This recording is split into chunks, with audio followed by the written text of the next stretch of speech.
In a country where honor and respect dominate society, these women are stepping out from traditional Korean thought by putting a face and a name to the 200,000 Korean women forced into sexual slavery by the Japanese military during World War II, a step that many women have been ashamed and afraid to take.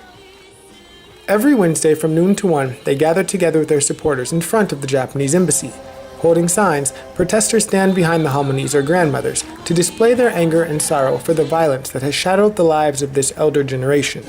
Popular protest activities include special performances for the halmonies as well as thoughtful words from crowd participants. But arguably the most important moment comes at the end of the hour, when their list of demands is read.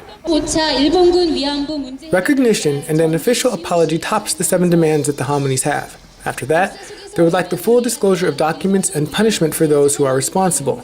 Next, they would like to see new history books in Korea and Japan that include their story, followed by a monument raised to pay respect to the victims, as well as a legal state monetary compensation. Since 1992, organizers have called off only 2 protests, one for the Kobe earthquake in '95, and the other just a month ago after another devastating earthquake hit Japan. Although their numbers are few, their voices are strong, and some say that they will continue fighting until the day they die. But back at home, these same faces tell a different story.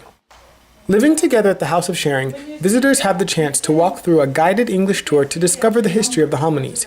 Here, the tour guide explains the Japanese system for keeping records on the women they use for prostitution. It tells the age of the women, availability, and which women to avoid because of sexually transmitted diseases. So when she got STD, her actually wouldn't have to turn over like this. Have you ever been in Japan? Japan uses this like a menu, like a food menu.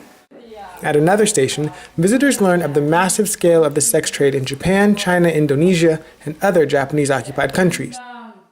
But without the museum to explain their past, the halmonies seem like average grandmothers. They love to dance and sing and spend time with their numerous guests.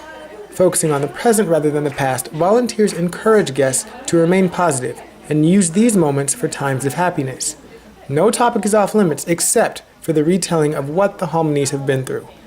Those stories are preserved in written testimonies and become the focus of free time, where the halmonies paint pictures symbolic of their journey. With 8 remaining halmonies living at the House of Sharing, they hope that soon they will be able to write the final chapter in their personal lives so that future generations can receive a full history lesson on the relationship between Korea and Japan. Justin Hinton, Seoul.